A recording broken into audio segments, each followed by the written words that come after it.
salakay. O eto, totoong salakay. Sinalakay daw po, Diyos ko Lord.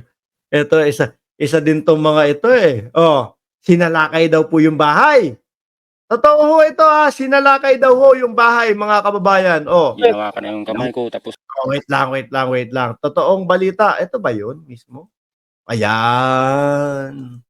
Balita po ng Frontline. May sumalakay? Question mark. Pati ho yata yung nagbabalita. Napapatanong, totoo kaya itong sinalakay ang bahay? O, sino po ba? Mga kababayan, hindi po si Roque yung sinalakay ang bahay. Ito po, panoorin nyo po at pakinggan po natin yung Ng balita. armadong grupo ang lupaing pag-aari ni dating Congressman Arnie Teves sa Bayawan, Negros Oriental. Ayun, mga kababayan bungad na bungad po. Sinalakay ng mga armadong grupo ang lupain po ng dating Congressman Arnulfo Teves. Sinalakay daw mga bossing.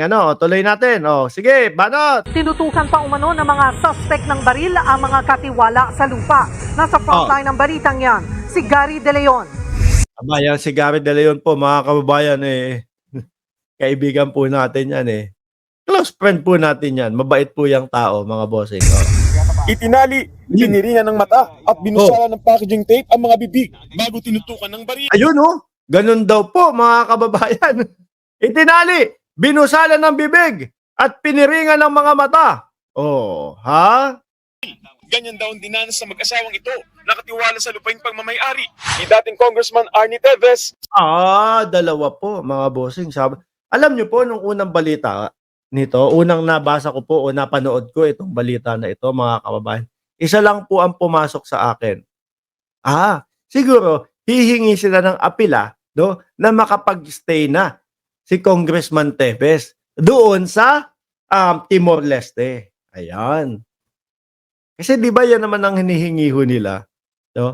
Maging tama ba ako? Asylum sila doon, si Teves? Para hindi na pabalikin ng Pilipinas. Political, kumbaga, achuchuchu.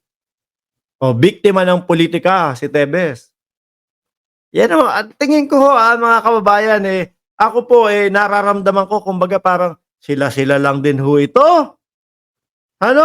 Sila-sila lang din ho ang gumawa nito. Yun lang ho yung pakiramdam ko, mga bossing, Sa Bayawan City sa Negros Oriental. Ayon sa mag-asawa, mga armadong lalaking nakasuot ng bonnet at itim na damit ang sapilitang pumasok sa lugar noong Lunes. Ibig sabihin, walang nakita, walang nakilala ho, mga kababayan.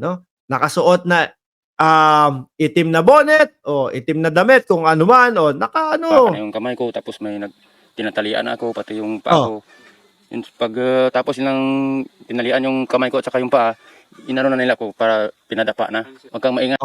May pagpapadapa pa daw po, mga bossing, tuloy. Inalabit nila yung baril nila, patay na kami. Matapos nito, nagsimula na raw magukay sa likod ng bahay ang mga armadong lalaki. May paghuhukay pa. Palalabasin niya na kumukuha, naghahanap ng ginto. Palalabasin nyo na ginto ang pakay dyan. Dumako ho tayo mismo kay Atty. Topacio. Ito si Atty. Topacio, magsasalita ho Para manakot. Kinukundi na po namin itong latest na karahasan at harassment kay Congressman Teves na ilang taon na pong ginagawa ng kasulukuyang administrasyon. Administrasyon ng sise, mga kababayan. Para naman dumikit, doon sa nire-request nila sa Timor-Leste. Ito talagang hinaharas kami. Biktima kami ng pangharas ng Administrasyong Marcos. Ibang klase si Atty. Topacio Sa mga bossing, sabi ko, ako lang kaya ang nakapansin, ako lang kaya ang nagsasabi na eto po, kumbaga parang gawa. Ako po, pakiramdam ko, gawa-gawa lang ho talaga nila So ngayon, nagbasa ako ng comment section. Doon po mismo, Doon po mismo, mga kababayan, sa channel, channel na yon diyan, sa mismong balita na yan. Tanggalin ko muna ito. Hindi ko pala naisama dito. Ito po yung nakita natin, mga bossing, sa comment section. Nako, kala yata mapapaikot ho lahat, mga kababayan. O, ito ha. Ito, punta tayo dito. Share screen. Ayan. Oh. Ayan. Ayan ha. Ayan yung balita mismo. Umilalim lang ako. Nag-screenshot ako. Sabi, fake, mga alagad din ni Tebes yan. Naku, ako lang ang hindi naniniwala. Sunod-sunod lang ho yan ha. Criminal? Question mark. 2 oras halos nagtagal sa lugar. Oh. Ang tagal nga naman nun. Ano ho? O eto, sabi ni Rona, galing mag-isip ng strategy nito Passion. Ako, tingnan nyo ho yan mga kababayan. Yan din ho yun. So sabi ko, hindi lang pala ako ang nakakaisip. Nagawa-gawa lang nila yung mga ganong estilo. O eto pa. Meron pa yan. O eto pa. O. Galing ng mga laro ni Tebes. Oh, sabi dito, Cesar Ragosta, drama. Anything coming from this lawyer is questionable. Nako, halata. No? Siguro kailangan better luck next time. Siguro iba naman ang gawin. Oh, ito pa, ayan din, oh. Comment din diyan, oh. Naku, drama na naman 'to para mapagtakpan ang kaso. Oh, sa ilalim, naku, pakanayan nito Pasyo. Baka bawi yan ng mga naperwisyo o drama lang. Ang hirap na po kasing paniwalaan, mga kababayan, ni Atty. Topacio. No? Napakahirap na po, lalo na, nagtataka lang tayo.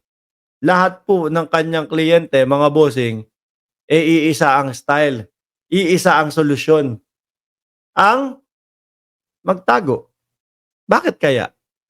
Ako ho nagtatanong lang, bakit kaya? Ano? Ay, Diyos ko, Lord. Paano na yan? Nasaan ba ako? Paano na yan?